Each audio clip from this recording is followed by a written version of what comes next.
Vous écoutez Radio CHU, bienvenue dans Contact avec Clarisse Robert Debeul. Aujourd'hui, nous avons le plaisir d'accueillir le docteur Thierry Vimard, médecin de l'équipe mobile de soins palliatifs de l'Estey Mutualité. Bonjour Clarisse. Bonjour Thierry. Et merci de m'accueillir ici. Alors, Palliadome, qui est la seconde journée des soins palliatifs à domicile, vient de se terminer. Elle a réuni plus de 400 professionnels et bénévoles des soins palliatifs pour traiter le sujet soins palliatifs à domicile. Tout à fait, c'était un challenge puisque en fait dans cette journée-là, il y a des aides-soignantes, des bénévoles d'accompagnement, des infirmières, des professeurs d'université, et des professionnels de soins de support, des psychologues, et donc du coup c'est pas si simple, c'est un peu un challenge de donner un peu entre guillemets, à manger à tout ce monde-là. Absolument. Alors, on sait que 85% des Français souhaiteraient finir les derniers instants de leur vie à domicile. On sait aussi que 37% des personnes décèdent effectivement chez elles. Alors, il est possible aujourd'hui d'être accompagné à domicile et soigné à domicile en fin de vie. Oui. Et la loi du 2 février 2016 prévoit que toute personne soit informée par les professionnels de santé de cette possibilité d'être pris en charge à domicile dès lors que son état le permet. Alors, est-ce que vous pouvez nous parler en quelques mots des soins palliatifs et surtout de votre cadre d'intervention dans la prise en charge à domicile, Thierry ? Tout à fait. Alors, pour commencer, les soins palliatifs, on disait classiquement que les soins palliatifs, c'est tout ce qui reste à faire quand il n'y a plus rien à faire. Oui, c'est-à-dire quand la maladie, un jour, va l'emporter, il y a quand même des choses à faire de l'ordre de l'accompagnement, de l'ordre du confort, de l'ordre de la vie. Voilà, comment faciliter la vie, comment vivre le mieux possible, même si la maladie grave est là et qu'un jour, elle va gagner la partie. Rajouter des joies à la vie. Rajouter de la vie au jour. Rajouter de la vie au jour. Tout à fait, c'est ça. Donc, pour ce qui concerne le domicile, en fait, c'est assez récent. Alors, bien sûr, vous disiez que plus de 80% des Français souhaitent demeurer chez eux pour leurs derniers jours. C'est vrai, on a employé le conditionnel, c'est une vraie vérité qu'on rencontre tous les jours.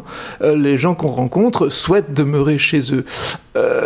Mais quand on croise des gens dans la rue et qu'on leur demande ce que sont les soins palliatifs, dans leur grande majorité, la représentation est encore hospitalière. On pense aux soins palliatifs à l'hôpital et pas tant aux soins palliatifs à la maison, alors que tout un chacun a droit, et c'est la loi, comme vous le disiez, on a droit à vivre à la maison dans les meilleures conditions possibles. Alors comment bénéficier de ces soins palliatifs à domicile ? La première chose à faire, c'est d'en parler avec son médecin traitant, parce que c'est lui qui connaît, c'est lui qui nous connaît, c'est lui qui sait la maladie qu'on a, c'est lui qui sait un petit peu où on va et qui mène avec nous le projet de vie. Donc la première chose à faire, c'est d'en parler au médecin traitant, et la plupart du temps, les médecins traitants nous connaissent. Moi, j'ai dans mon portable la moitié des numéros de téléphone portable des médecins de notre territoire. Donc le médecin traitant, c'est le pivot. Le premier interlocuteur. Tout à fait. Ça peut être aussi l'infirmière libérale qui vient à la maison et qui nous dit, tiens, mais voilà, on peut s'adresser à elle parce qu'elle connaît bien aussi. Ou bien n'importe quel autre professionnel qui réorientera. Mais ou bien aussi on peut très bien nous trouver sur internet et puis nous appeler directement, ça nous arrive de temps en temps. D'accord. Alors comment s'organise un réseau ou une équipe mobile de soins palliatifs à partir du moment où cette prise en charge est possible ? En fait, n'importe qui, donc comme on le disait, peut nous appeler. La personne malade elle-même, les proches, les professionnels de santé du domicile peuvent nous appeler, les collègues hospitaliers aussi nous appellent. Et du coup, on va en premier lieu vérifier que c'est bien du soin palliatif, que c'est pas autre chose. Et une fois qu'on aura vérifié ça, on va organiser, après vérification que le médecin traitant est bien d'accord, ça c'est vraiment le préalable. On va organiser une visite, ce qu'on appelle une visite de concertation à la maison, et avec la personne malade, et avec ses proches, et avec le médecin traitant, avec les infirmières, et on va un peu faire le tour de la situation. Et bien voilà, quel a été le parcours jusqu'à présent, comment ça s'est passé cette maladie-là. Et ça, c'est très important que la personne malade puisse en faire le récit, puisque en fait, il y a un caractère, bien entendu, subjectif à ce parcours. Qu'est-ce qui a été marquant pour elle, etc. Donc, on va faire le récit de ce parcours, et puis on va on va ensuite aborder toute la situation dans les différentes dimensions. Au niveau physique d'abord, qu'est-ce qui se passe au niveau physique? Est-ce qu'il y a de la douleur? Est-ce qu'il y a des nausées? Est-ce qu'il y a des vomissements? Est-ce qu'il y a de la constipation? Tout ça, on va l'aborder.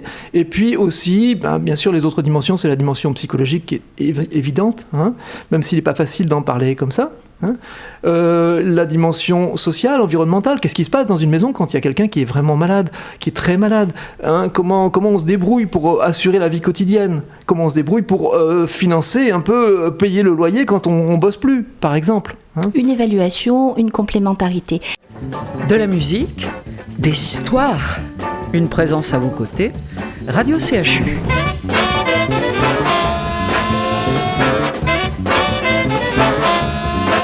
Vous écoutez Radio CHU et c'était Mes plus belles vacances, interprétées par Linda Lemay.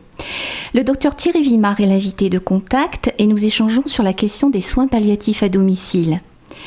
Je sais pas ce qui m'attend, je veux voir vos sourires, prenez ma main fort, chante Linda Lemay. Vivre le temps qui rit jusqu'au bout. Nous parlions avant cette pause musicale d'évaluation, d'expertise, de travail en complémentarité. Tout ceci nécessite du temps. Combien de temps prend la mise en place de la prise en charge à domicile ? Un peu de temps. À partir du moment où on a l'appel, le premier appel, le temps qu'on s'organise pour faire cette réunion de concertation à domicile, il faut des fois une journée, si on a la chance d'avoir une petite place, et puis des fois il faut plus de 3 semaines, ce qui est carrément impossible, qui est terrible pour les familles qui attendent notre intervention. Donc, en fait, on reste pas sans rien faire. On va soutenir. Il y a des solutions envisageables en attendant cette mise en place. Tout à fait. On va d'abord soutenir le médecin traitant dans ses questionnements, par rapport aux thérapeutiques, par rapport aux choix possibles. On va éventuellement solliciter une hospitalisation de jour dans un établissement. On va éventuellement mettre en place l'hospitalisation à domicile, s'il y a lieu de le faire, avant notre intervention. On va éventuellement aussi, rarement quand même, proposer une hospitalisation dans une unité de soins palliatifs. Il faut entourer les professionnels libéraux ou il faut entourer les familles, l'entourage ? Tout à fait, ça c'est essentiel, vraiment. Il est très rare, quasiment impossible, d'organiser la vie à la maison sans qu'il y ait des proches qui soient là, qui soient bienveillants, qui soient attentifs, etc. Ce qui veut dire que ces proches-là, il va falloir les soutenir aussi. C'est une aventure considérable pour eux et notre travail de professionnel de santé, c'est aussi de soutenir les proches, d'être attentif à eux, de voir comment on peut les aider, comment on peut leur fournir, leur apporter des aides, des auxiliaires de vie, comment on peut des fois organiser un séjour de répit pour que la personne malade et puis les proches puissent prendre un peu des vacances, comme dirait Linda Lemay, les plus belles vacances, pas les vacances terminales, mais les vacances pour un temps, voilà, et on se repose un petit peu, et puis on repart dans l'aventure à la maison. Le travail d'expertise auprès des professionnels de libéraux et de santé, comment vous le vivez au quotidien ? Quelles rencontres, quel accueil ? On a un super accueil. En fait, ce travail d'expertise, il est vraiment basé sur la confiance, sur la collaboration qu'on a ensemble, sur le lien. On est extrêmement souvent appelé par des médecins ou des infirmières pour donner un avis, un conseil. D'abord, pour une première chose, c'est que pour apporter une solution ou tenter d'apporter une solution aux personnes malades et aux proches, mais aussi pour que les professionnels de santé ne se sentent pas seuls. Et souvent, c'est le cas, parce que en fait, quand on est à la maison, on est un peu tout seul avec les malades et avec les familles, et du coup, c'est pas si simple de s'y retrouver. Et donc, du coup, nous, on est aussi là, une équipe de soutien aussi professionnelle. Eh bien, Radio CHU, plein de musique, des tas d'histoires, ils sont gentils.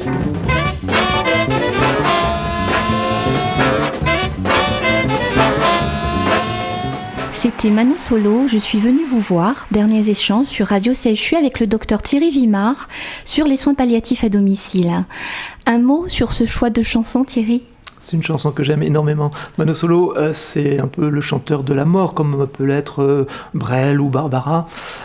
Cet homme qui était atteint du sida et qui est décédé il y a 7-8 ans par là, il évoque magnifiquement un peu la maladie et puis aussi la spiritualité qui est pour moi extrêmement importante. Voilà, c'est que qu'est-ce qui l'anime, qu'est-ce qui le fait vivre, quel est le souffle qui est en lui. Et je pense que chaque personne qui est atteinte d'une maladie, chaque personne tout court, peut s'interroger sur ça. Quel est le souffle qui me fait vivre ? Oui, et donc rester à domicile, donc dans le cadre des soins palliatifs, pour préserver ce souffle, on va dire, mais quelles limites du possible et quelles contraintes ? En fait, les limites, elles sont très variables en fonction de qui on est. Si on est un médecin hospitalier, on va considérer que vite fait, il faut rapatrier à l'hôpital. Et en fait, la limite, c'est beaucoup la personne malade et les proches qui nous les dictent, en fait. Il est rare que des symptômes nous imposent une hospitalisation. Ça peut arriver, mais c'est extrêmement rare. Je pense qu'on a à la maison pratiquement tous les moyens pour soulager les personnes, à peu de choses près. Par contre, c'est vrai que les proches, des fois, au bout d'un certain périple avec une maladie qui a duré très longtemps, en peuvent plus. Ils sont épuisés. Et du coup, là, des fois, c'est plus possible pour eux. Et ils craquent un peu. Et du coup, même nos soutiens, même notre attention, même les aides à domicile ne peuvent plus suffire. Et à ce moment-là, une hospitalisation est absolument nécessaire. Oui, situation d'extrême émotion, le maintien pour la famille et pour l'entourage.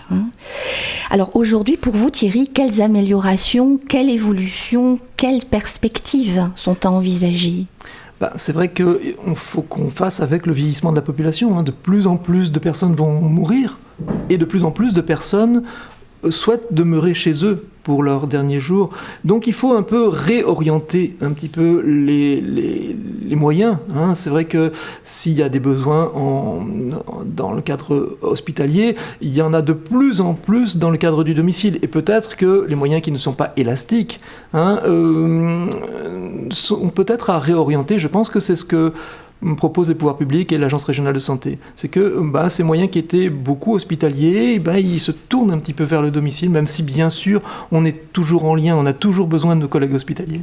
Importance considérable du lien ville-hôpital. Tout à fait, on est vraiment comme des frères avec nos collègues hospitaliers. Vraiment, on travaille la main dans la main et ça se sent. Les gens le ressentent ça. Et pour eux, comme ça, ils sentent qu'il y a un environnement qui est favorable. Ils ne vont pas être perdus. Si jamais il y avait des besoins, ils savent qu'ils seront rapidement hospitalisés. Ils savent que éventuellement, nous, on peut demander un avis auprès de nos collègues hospitaliers aussi. Donc ce lien-là, il est fondamental pour les gens. La continuité des soins. Tout à fait. Merci Thierry d'avoir répondu à nos questions. Merci de m'avoir accueilli, c'était très chouette. Pour plus d'informations sur ce sujet, vous pouvez télécharger le guide régional des soins palliatifs en Nouvelle-Aquitaine sur le site www.cappalliatif.org. Merci à Pierre à la technique. Au revoir Thierry. Au revoir Clarisse. Une présence à vos côtés, de belles histoires à partager.